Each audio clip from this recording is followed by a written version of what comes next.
To go, sorry. Any other questions you have for me that you've been curious about me that you want to find out? I'm an open book, just ask me.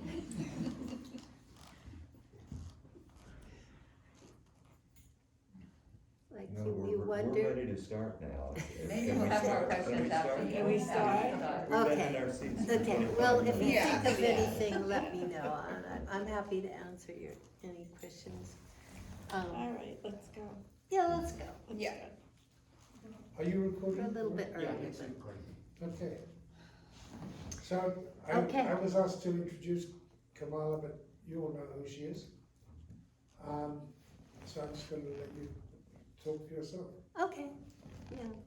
So I'm just gonna, basically, start from well, I don't need to really tell you this, but I'm gonna start from my great-grandparents and come all the way up to now. And it's gonna be a whirlwind tour.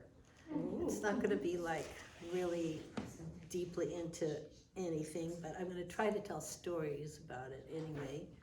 And there is no time limit, but I'm gonna try to keep it to the time that I'm not gonna bore you for forever. And if it gets boring or anything, let me know. What should we do? Just say I need you to go deeper in, you're getting too superficial or something like that, and I'll try my best There are no tomatoes. to make it more interesting. And What's the thing Yeah. for You're being too superficial. okay, so here we go. So we'll start with my great-grandparents. Oh, this isn't too good because look, now we've got all these other ones. How do I do that? How? It's gonna. That's okay. This is Don't okay. mind. I would leave it like this. because- Leave it like this? Yeah, Yeah. we don't wanna Okay, mess up the well, I rest. hope it's not too distracting. No, that's fine. Okay, so these are my great-grandparents on my father's side, so my paternal great-grandparents. I was born in Chicago, Illinois, and March 11th, 1949. And so these are the triplets, and they were from my great-grandmother was from England, and my great-grandfather was from Norway. And they emigrated to South Africa. And then they emigrated to British Columbia. And my grandfather was born in South Africa I believe it was Natal, South Africa. Yeah, near Zululand actually, yeah. And and so then they were in British Columbia, and then there in British Columbia, let's see, so, okay, so anyway, let's move on to the next one. I'll tell you about these guys. So this was my Italian side. Don't they look Italian? Yes, definitely. Yeah, they were originally from Rome, and then my grandmother, my maternal great-grandmother was from Rome, and my paternal great-grandfather was from, no, they were both from Rome. They married and they moved to Sicily, and she was from Troina, which was a little town near Mount Etna, the volcano Mount Etna, and he was from a little town called Nicosia, which is a little town in Sicily. And they had my grandmother there, and then they emigrated to the United States when my grandmother was about 14, and they settled in Chicago, Illinois. Let's see. Did they know your other grandparents? No, they didn't know them at all. And then I should close this guy. And then this was my grandmother, this one here on the right. And this was this was they in New York before they settled in Chicago. And that's, I think that's just her friend or something. Yeah. So I actually don't know a lot about my father's side of the family, but anyway, let's see. Let me go back here. Sorry, I'm mixing things up. So so this is my grandmother, and she met my grandfather when they were picking apples in Washington State, because my grandfather would come down from British Columbia, and he would cross over the border and pick apples during the season, the apple picking season. And this lady here was a champion apple picker, as was my grandfather. And they married, they fell in love, they got married. And both, then he went on to become, I don't have a picture of him, but he went on to become an inventor. And he invented a saw for the lumber industry in British Columbia, which is still used today. And they had a boy and a girl. And the boy was my father. He was born in Yakima, Washington, and he was therefore an American citizen. And my father worked as a young man in the lumber industry. He was a lumberjack, and he mined gold in the Yukon. And he joined the Marines during World War II and was a radio operator in Guadalcanal on a destroyer. So it's a pretty intense time. So my maternal grandmother, on my mother's side, was at the same time growing up, and she married a man in Chicago. This is the man she married, Grandpa Carl, and they started a grocery business in Chicago. And here's the picture I'm talking about. Here's my mom right here in the truck behind those. So it's pretty, I never really noticed that before, and that's her little friend. But he died in a car accident when my mom was 19. And my grandmother went on, they just sold like vegetables out of the truck in the old Italian neighborhood and stuff. But my grandmother went on to build a whole chain of supermarkets in Chicago. So she did very well. She was a hard worker, and she was my grandmother, I'll show you a picture of her. I remember her, she was very stern, but she was so incredibly nice and sweet, my Italian grandma. And she just loved you up, and so did all of the people in my Italian family. They would just hold me and cuddle me and kiss me all over and cook for me. You'd go into their homes, we all, as kids, ran around, and we did like shows for them, little plays. And you'd go into their house, you'd smell this cooking. Oh my God, they were so good. They used to be these master cooks, Italian cooking and everything, and baking. And my grandmother, she was stern, but she was very open-minded. And she allowed my mom to go into the entertainment business. My mom wanted to become a singer, so she sang with the big bands in Chicago. And actually was working her way up to some really famous situations. But here she is. And while there, she met my father, who's this guy on the right, as she was singing in the USO one day. She was singing for the troops during World War II, and she met my dad there. And they got married, and they actually got married here on Treasure Island in this area, San Francisco, when he was on leave from World War II. And and that was in 1944. And they had 2 kids.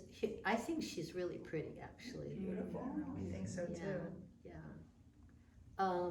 She was a doll. She was a very sweet woman. And they had me and my brother. So there's my brother, Oh, you're so cute.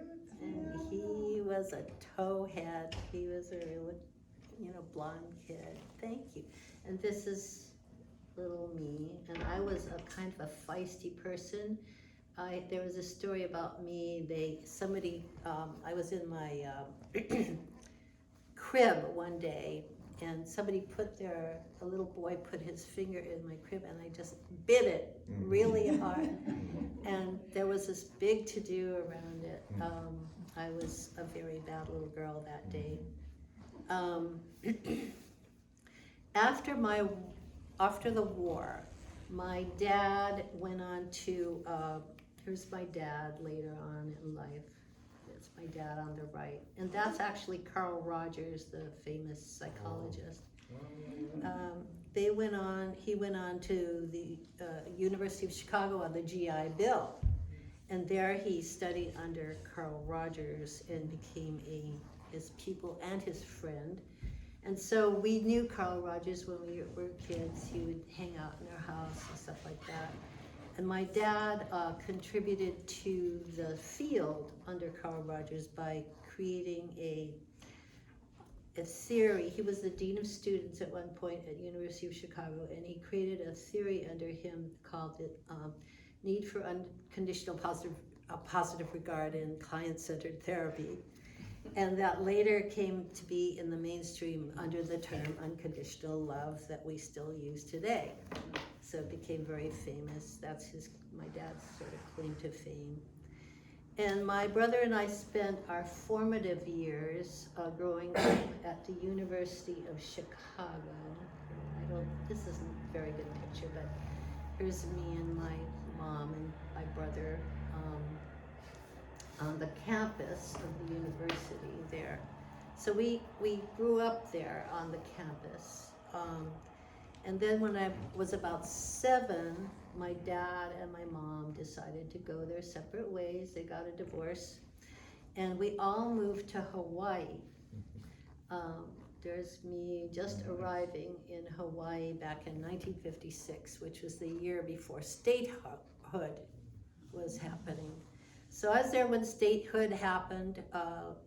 Hawaii became a state, and I remember dancing in the streets and, lots of celebrations, and it was a quite wonderful experience. And my dad got a job there in a clinic, as a psychologist in the clinic. And I went to school barefoot till I was in the 6th grade. Here's me on the beach too. And till the 6th grade, we didn't have to wear shoes to school. We just went barefoot to school. And we could wear a pario, which is a sarong. We could just tie it around here and go to school like that. And I remember walking to school. That's me and my friends and our family friends at the Hanauma Bay, which is very different back then. It was undeveloped. Which island did you? Oahu. I grew up on Oahu. So we'd walk to, and maybe I'd have some breakfast, but I would pick mangoes on the way to school, because where I lived, they were just like all over the place. They were just like trees of fruit trees hanging over the sidewalk.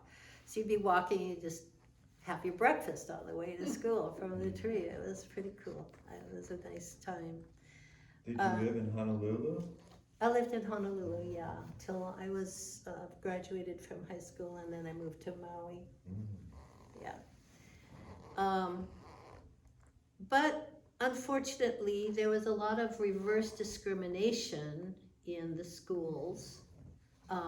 So haoles, or white people in the public schools there, were discriminated against. And I remember, we had Hawaiian teachers who would really come down on the white kids and some of the local kids would be kind of feisty. So one year, one of my teachers, Mrs. Ka'ai, we called her Mrs. Ka'ai Face, she was a very nasty person, and I had a project that my mother helped me with. It was to make a totem pole to indicate, Indian cultures or something, which we were studying about. And and the teacher just took my totem pole, which was made of this clay and like all these like fancy artistic, like I made them with what do you call it, the things you put cupcake wrappers and everything. So it was kind of a cool little thing. And she just took it and threw it in the garbage. And my mother was incensed by this. And so she took all of us and she moved us to Punho School, which was a really fine private school. And we got scholarships to go there because it was very expensive. And she ended up working there too. But, it was a very good school. It was like Obama went there and a lot of the, the governor's kids, and it was flush with money. So, we had a lot of audio visuals and, just all these amazing resources and good teachers. And as a teenager, they had great innovative programs there. I had a lot of fun. I used to go with my friends on the weekends, and here's me, we would jump off of waterfalls into the thing below, into the lava tube, and we'd climb up I remember climbing up the sides of these falls and hiking through the forest, and we also had, we used to flume, what's called fluming. And there's like these really long, here's me as a teenager and we're all fluming down, and there's these long drainage canals. They were built of wood, like the Chinese laborers and the Filipino laborers built these kind of troughs with wood. And they would come down, the water would come down from the mountains in this, and it would go a long distance, like miles and miles, and water all the fields, like the sugarcane fields and the pineapple fields and everything. And we would, as teenagers, we'd lie flat on our back, and we would just go miles and miles down these canals, almost to the ocean, and it was lots of fun. And we had guava fights in the forest with each other. We'd pick up rotten guavas and throw them at each other, and we'd go and jump in the streams. And here's me, I think I'm body surfing there, but anyway, we'd body surf a lot. Yeah, we had a lot of fun. And then, we'd all, kind of help each other. Here we are at somebody's graduation, or so, I think it's his graduation, my friend Celia and her brother.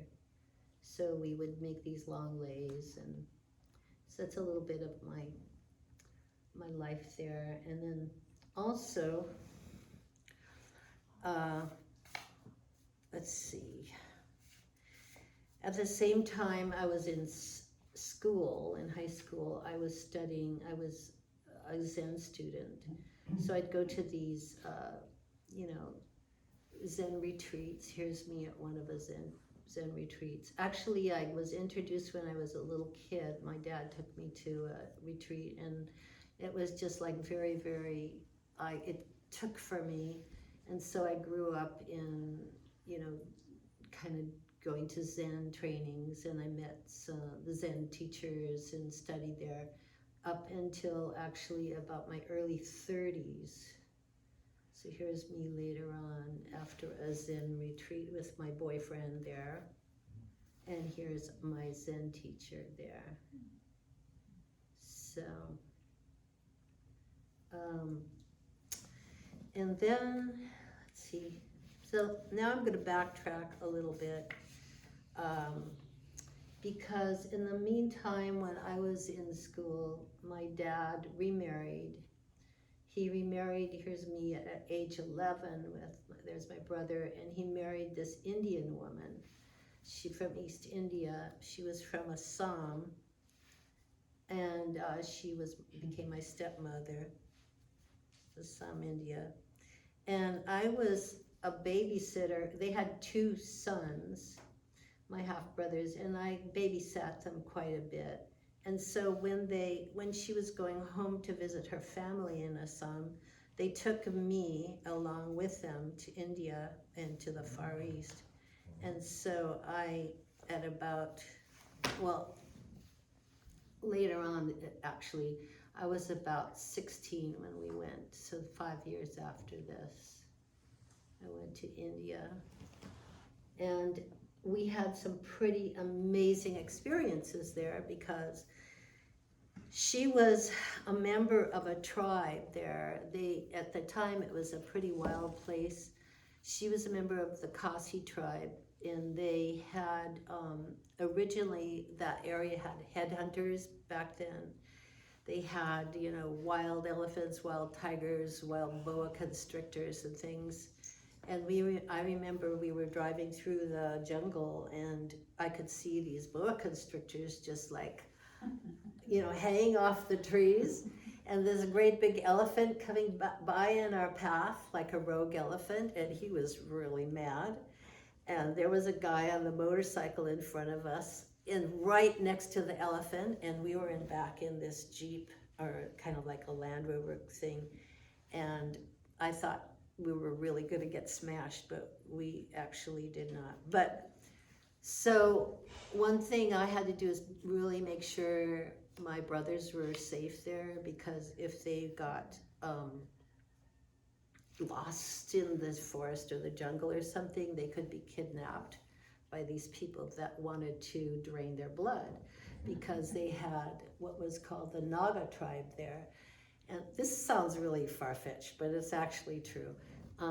They would drain the kids' bloods, and they would serve them to they worshiped the Naga, and a Naga was a serpent. So Naga is serpent in their language. And so my job was to make sure that they didn't get stolen and that they were okay. But I remember once we were over there, and they actually took us on their back. Because she was like a chiefess there, but they had converted to Christianity. But in the old religion, she was still a chiefess. So they took us on their back and carried us into their village temple. And there was this old woman with long gray hair, and she had she was standing in front of their original temple there. So it was a really interesting situation, because in the old religion, she was kind of really up there and revered, and so we were part of that. But then in the new, it was kind of very stiff and kind of Welsh missionary type thing. So we had both things going on over there on the trip.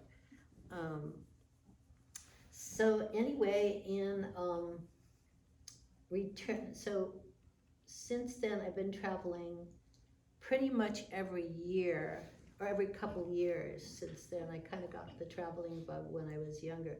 And starting in college, this is me in Europe somewhere on one of my trips, I started traveling every couple of years out of the country, and I'd save my money and just go traveling. So when I returned from India, I was able to skip my senior year of high school and pass. And then what I did for a while, I passed my. I passed my entrance exam. I skipped the senior and passed the entrance. I went to University of Hawaii, and on that summer, I on a break from school, I came to Haight-Ashbury, because I'd heard about the Summer of Love, and it was the Summer of Love. So I came to Haight-Ashbury, my boyfriend and I spent the summer in Haight-Ashbury, smoking pot and taking LSD. And it was pretty intense for a little girl from kind of, you know, the wilds of Hawaii there. But before, let's see, before going back to school after the summer, yeah. Oh, okay. So before going back to school after the summer, my boyfriend, who was a linguist at the University of Hawaii, and he invited me to travel all over Western Europe and Lebanon. And so I took off and went traveling. And I had a great time because he spoke a lot of languages, and so we had a blast. And then I came home from Europe and I moved to Maui, and I moved into this little shack here. Little shack on the way to Hana at the time, and it had no running water or anything like that. And what I did is I picked guavas for a living, and I bathed in the waterfall because we didn't have any running water, which was down the road. And I studied yoga and learned guitar and meditated and did more Zen study, Zen meditation practice and retreats and stuff. So here's me playing the flute in front of my hut there. And then eventually I moved to Utah, into this little teepee here. My dad had he bought all this land. He purchased near the Escalante Grand Staircase in Utah. And he started a residential treatment center for addicted youth.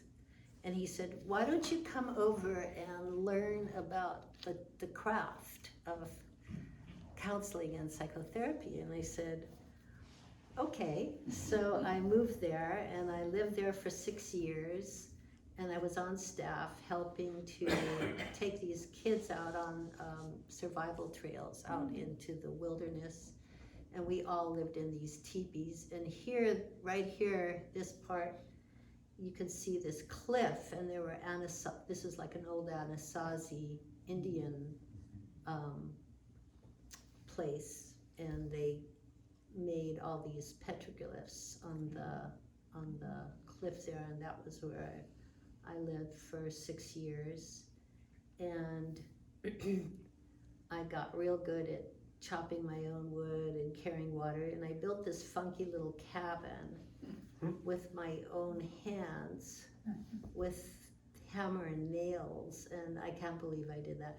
And I had a guy helping me, so we built this kind of little icosahedron cabin, and I could,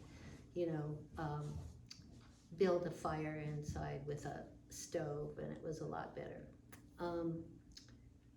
And here's me, this is me here, and this is our Escalante. This is the Deer Creek that our land was on, and this is overflowing that day. And okay, so quickly, so then after 6 years, I moved back to Hawaii and to Honolulu, and I met my first husband, and we got married. And here's our wedding picture. And he was a sannyasin, so an Osho disciple, and he was a musician and a graphic artist. We got married, and I later took sannyas at Rajneeshpuram, which was the Oregon commune there. And so we got married. We then moved to San Francisco directly afterwards. He continued his graphic arts business, and I continued my schooling, and I went to California Institute of Integral Studies in San Francisco and got my master's and my PhD there. And on the weekends, we played music in sannyasin bands at events and in nightclubs in the city. I sang, and he played his instruments. He played bass and flute, and had a great time doing that. That was really fun. And then we parted ways in 1989, and I moved back to Maui. I started a private practice, and I bought a house. And here's a picture of my friend in front of my house in Hawaii, in Maui. And I settled into the Maui lifestyle. And so that's my friend. And here's some friends of mine. It was us in front of, we had somebody's birthday party or something, I think it was. And here we are in the water together, all the ladies having fun in the water. And we used to ride on the cliffs. Here's me riding a horse on the cliffs in the Maui area. A lot more pictures of this era than I do others. Here is us having a Maui party together. Okay. And then while I was there, I met a tantric yoga teacher, and I learned tantra yoga from him. I wrote a book and started teaching workshops all over the US and Canada and Mexico. And I also taught on Bali 1 year. And here are my tantra pictures. There's me as a budding tantra teacher. And Who was your teacher? Who was your tantra teacher? Charles Muir. Charles Miller. Yeah. And I worked with Charles for a few years. And here is me doing there's some kind of ritual going on there in the classes, doing our tantra ritual classes. Let's see what else. Had a lot of dancing and movement and fun in the classes. I think this was a sannyasin lady friend of mine.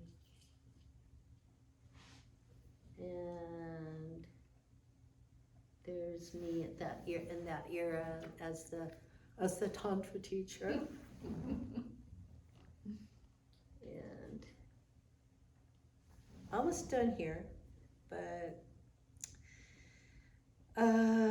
in 1994, my mother had moved to San Diego to be close to my brother, who was living there at the time, and my brother had got married and moved there, and my mother started to fail, so I moved to San Diego and to help care for her, and I opened another practice in San Diego, and I worked there for many years as a psychologist, and I helped take care of my mom, and in my free time, I also met my second husband there, and here he is, and we got married,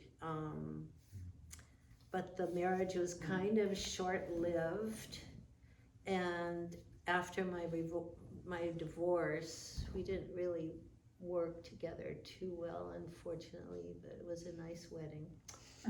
And after that, I returned to Hawaii and bought a place on the Big Island. And this is my friend Jamie, who was Ed Collins's past girlfriend, with some friends. And I had known her in school here in San Francisco. And I was kind of in some grief over my divorce and my mom's death. And she was saying, why don't you move here to the park? The park, it's such a great place. And I was saying, no, I really like Hawaii. Why would I leave Hawaii? I don't want to move here. And she was telling me, beautiful Jamie, that I should move here. And then she died, you know, very shortly after she was talking to me and about that. And I came here to her funeral, which was at this clubhouse. And while here, I looked at some places and I saw the house I live in now, and I decided to buy it, and I went back to Hawaii, and I just, here's another picture of me and Jamie when we were in school. I tried to, I sold everything in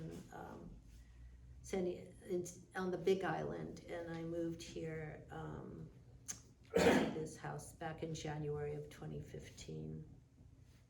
And I think that might be all the pictures I have. Yep, I think that's it, isn't it? Yep. So that's it.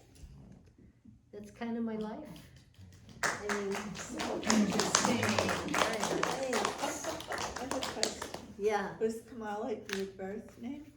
no, Claudia Standall.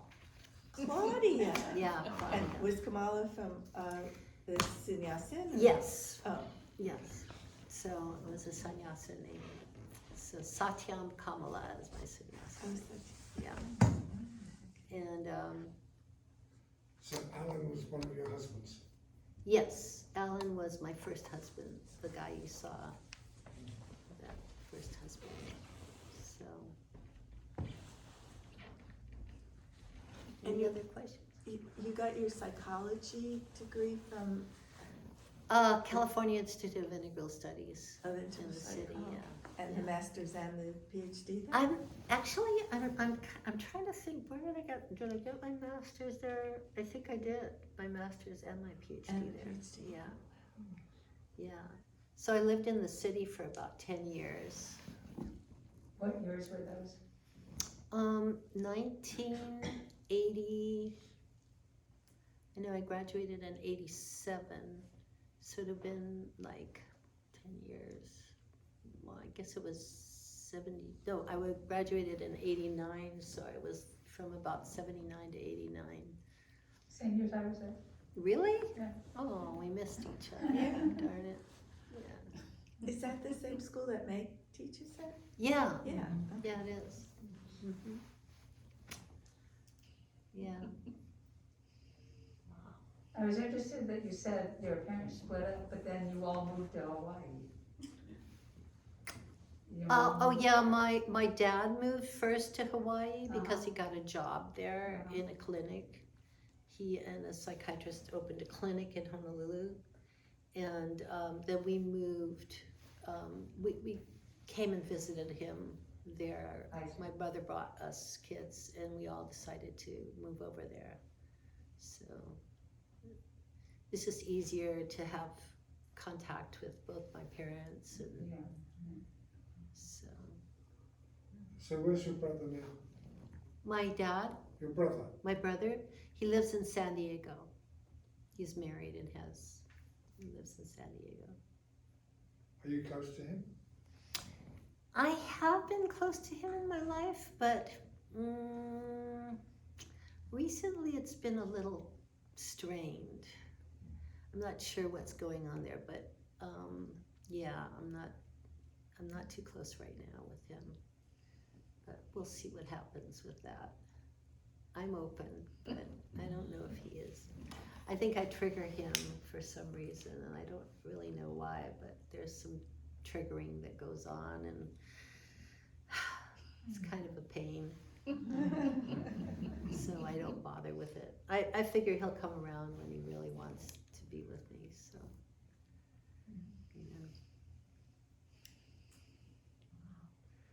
When you were at University of Chicago, did you know Gene Genlin? He was a colleague. Yes, Yeah. yes, He was right. one of my teachers too. Really? Yes. Wow. Yeah, Gene Genlin was one of the students of Carl Rogers that, Ah. that continued the. Yeah, I think he and my dad were friends. Yeah. They were contemporaries and friends, yeah. Because I remember my dad talking about him, and later when he developed focusing. Focusing, yeah. Dad talked about you know, their times together or something. I didn't really know him that well.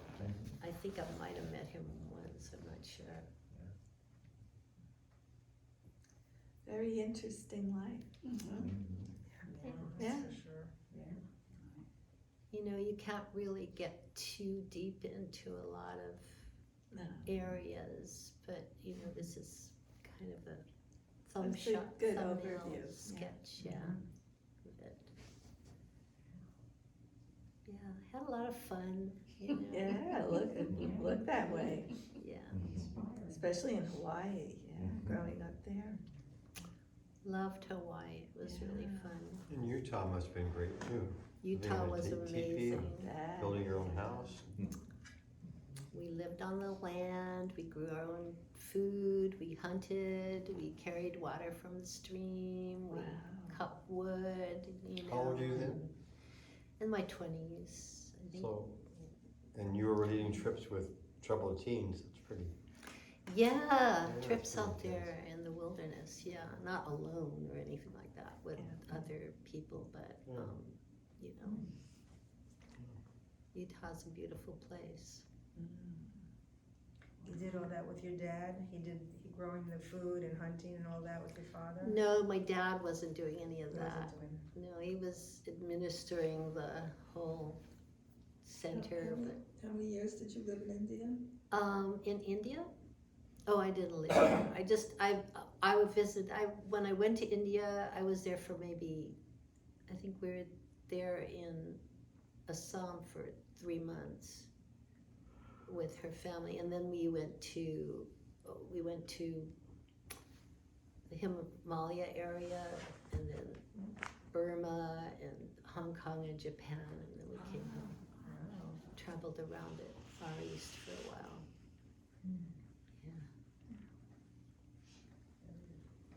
Very interesting. Yeah. Thank you very much, Thank Kamala. you. You're welcome, thank you. This was really scary for me, but I didn't want to do it. You need to write another book. Yeah. Yeah, you should write your memoir. You should. My eyes were closing too. I was in San Francisco.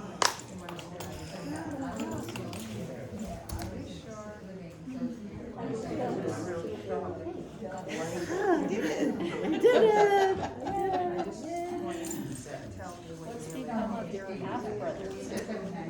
Oh, my one brother died. He died at age 46 of a stroke, CVA. But my older half brother lives part-time in Wisconsin and part-time in Hawaii.